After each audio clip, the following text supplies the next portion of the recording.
Ke a la amogela mo letsatsing la 11 la malatsi a rona a thapelo le go itima dijo. Ka leina ja Rara le ja Morwa le ja Moyo Boitshepo, amen. Palo ya rona e tswa mo go Mathaeo kgaolo ya 14, temana go tswa mo go 13 go ya go 21. Efangele e re bolelela gore Jesu o ne a fepa batho ba le 5,000 re sa balele basadi le bana, mme batho ba ja ba sadisa.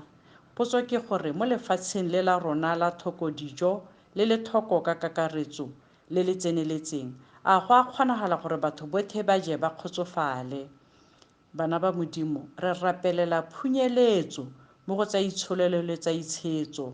Ko tshimologong ya palo e mo temaneng ya 13 re bona Jesu a palama mokoro a ya ko lefelong le le sekaka a le nosi, mme a re batho ba utlwa ba mo latela ka dinao ba tswa mo metseng ya bone. Irile Jesu a bona batho ba ba neng ba mo latetse, a thomoga pelo a fodisa ba ba neng ba lwala. Batho ba ne ba tlogetse manobonobo a malapa a bone ba ya go Jesu mo sekakeng ba fitlhela a le nosi. Ha e le gore o batla Jesu o tshwanetse wa mo latela gone ko lefelong le le sekaka, o mmate o mmone o mo sale morago gore o bone phunyeletso ye o e batang. Lefelo le le sekaka kana lefelo leo o sa iteweng tsebe ke sepe le siametse go rapela le go lela, go ikakanya, go itima dijo le go kopa boitshwarelo mo Modimong. Ke lefelo le le sekaka mme ga go reye gore Modimo ga o yo teng. Ka gore o nosi ga gona sepe se se go itayang tsebe. Ke lefelo le le siametseng kgolo mo semoyeng. Ngwana wa Modimo, fetola ka fa o dirang dilo ka teng kana ka fa o lebang dilo ka teng gore o to o bone dikgakgamatso tsa Modimo. Jesu o ne a thomogela pelo batho ba ba neng ba tile ko go ene, le wena jalo Jesu o tla go thomogela pelo. Ka re fetola ka fa o dirang dilo ka teng gore o siamelwe. Mautlwelobotlhoko a ga Jesu a ne a tswela mo barutwaneng ba gagwe ka gore ba ne ba tla ko go ene ba mmolelela gore batho ga bana se ba se jang, mme Jesu o ne a ba raya a re ba fe batho dijo ba je. Se e ne le sesupo sa gore baapostola ba na le thata e tona le nonofo ya go thusa batho e ba e filweng ke Jesu kana e ba e tsaya mo go Jesu. Wena a ditamelo tsa gago di a go kgotsofatsa ne? Jesu o ne a lelala a rapelela dijo. Se se re ruta gore se re se batang mo matshelong a rona re tshwanetse ra se rapelela ra se kopa mo Modimong.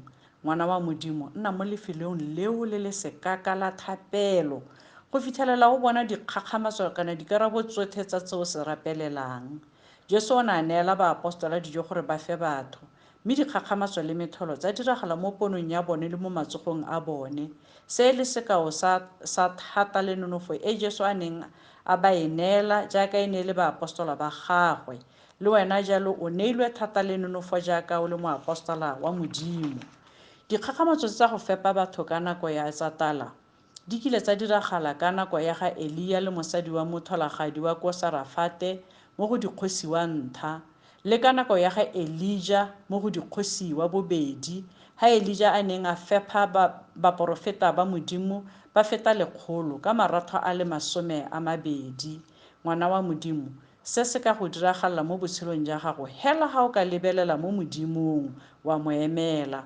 Psalm 23 ya re Jehova ke modisa wa me ga nkita ke tlhoka sepe. Psalm ya bo 22 verse 26 ya re ba ba pelonolo ba tla ja ba kgora, ba ba batang morena ba tla mo galaletsa. Psalm 107 verse 9 ya re o jesa mowa o tshwerweng ke tala tse di molemo. Ngwana wa Modimo, fetola ka fa o dirang dilo ka teng mme o tswe mo menateng ya nakwana o tsenelele mo thapelong. Tsholeletsa matlho a gago ko go Jesu Kriste mme o tla fetola seemo sa gago. A re rapeleng. Modimo Ntate, re kopa mautlwelobotlhoko a gago, re kopa gore o re segofatse ka ditshegofatso tsa gago tsa sele godimo tse di tla segofatsang ditiro tsa diatla tsa rona gore re kgone go itshetsa re tswe mo lethokong la lešekere. Re utlwele botlhoko Ntate yo maatla otlhe, ka leina le le maatla la ga Kgosi Jesu, amen.